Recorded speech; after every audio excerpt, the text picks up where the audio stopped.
நல்ல ஈஸியான ரொம்ப சிம்பிளான அதே மாதிரி ரொம்ப டேஸ்டான மட்டன் குழம்பு எப்படி செய்யுதுன்னு பார்க்கலாமா? குக்கர் வச்சுங்கம்மா. குக்கர் சூடானதும் 3 ஸ்பூன் எண்ணெய் சேர்த்துக்கலாம். எண்ணெய் சூடானதும் 2 பட்டை சேர்த்துக்கலாம், 3 கிராம்பு, 1 பிரியாணி இலை, 1 ஸ்டார் பூ. இது கூடவே 1 ஸ்பூன் அளவுக்கு ஜீரகம் சேர்த்துங்கம்மா. ஒரு சின்ன பீஸ் ஏலக்காய். பாருங்கம்மா, நான் வந்து 1/2 கிலோ மட்டனுக்கு 200 கிராம் சின்ன வெங்காயம் எடுத்து பொடியாக கட் பண்ணி வச்சுருக்கேன். இந்த மட்டன் குழம்பு வந்து நீங்கள் வெறும் சின்ன வெங்காயத்திலே செய்யுங்கம்மா, ரொம்ப நல்லாயிருக்கும்.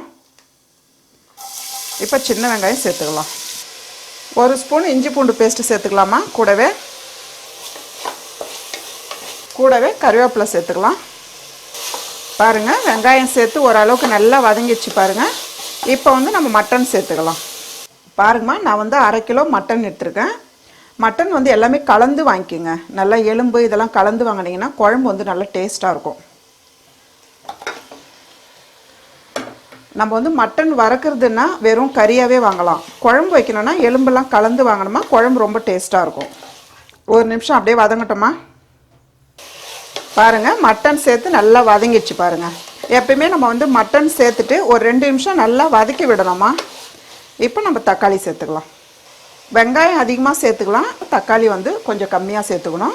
நான் வந்து 2 தக்காளி தான் பொடியாக நறுக்கி வச்சுருக்கேன், இது சேர்த்துக்கலாம். தக்காளி சேர்த்து ஓரளவுக்கு நல்லா வதக்கி விட்டுருங்க. குக்கரில் செய்கிறதுனால முன்னாடி மட்டன் வேக வச்சுட்டு அதுக்கப்புறம் குழம்பு வைக்கணும்னு அவசியம் இல்லைம்மா. நீங்கள் குக்கரில் வைக்கிறதுனாலே அப்படியே கறி சேர்த்து வதக்கி குழம்பு வச்சிடலாம்.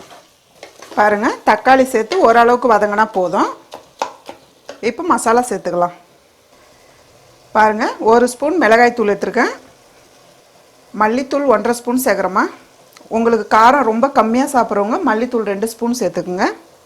ஜீரகத்தூள் கொஞ்சமாக, கரம் மசாலா கொஞ்சம், மிளகுத்தூள் ஒரு 1/2 ஸ்பூன். இதெல்லாம் சேர்த்து நல்லா வதக்கி விட்டுருங்க. பாருங்கள், மசாலா சேர்த்து நல்லா வதக்கி விட்டுட்டோம். இப்போ தண்ணி சேர்த்துக்கலாம். மட்டன் குழம்பு வந்து ரொம்ப தண்ணியாக வச்சிட்டிங்கன்னா வெறும் ரைஸுக்கு மட்டும்தான் சாப்பிட முடியும். கொஞ்சம் திக்காக வச்சா ரைஸுக்கு சாப்பிட்லாம், இட்லி, தோசை, சப்பாத்தி எல்லாத்துக்குமே செட் ஆகும். நான் வந்து 2 கப்பு தண்ணி சேர்க்குறேன். ஏன்னா கொஞ்சம் திக்காக வரணுன்னு 2 கப்பு தண்ணி தான் சேர்க்குறேன். உப்பு பார்த்து போட்டுங்கம்மா, தேவையான அளவு. எப்பயுமே உப்பு காரம் நம்மளோட இஷ்டத்துக்கு தேவையான அளவு போட்டுக்கணும். கரெக்டாக இவ்வளோ தான் வச்சுருக்கேன்.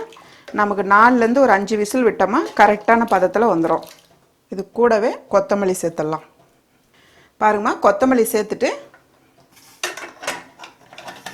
இப்போ மூடி வச்சு ஒரு 5 விசில் விட்டால் போதுமா. பாருங்கம்மா, 5 விசில் விட்டாச்சு. பாருங்கள் எவ்வளோ கரெக்டாக இருக்குது பாருங்கள். நம்ம சேர்த்த தண்ணி கரெக்டாக இருக்குது பாருங்கம்மா. பாருங்கம்மா, மட்டன் வந்து நல்லா வெந்திருக்கு பாருங்கள், சாஃப்டாக இருக்குது பாருங்கள். அவ்வளோதாம்மா, ரொம்ப சிம்பிளான மட்டன் குழம்பு ரெடி.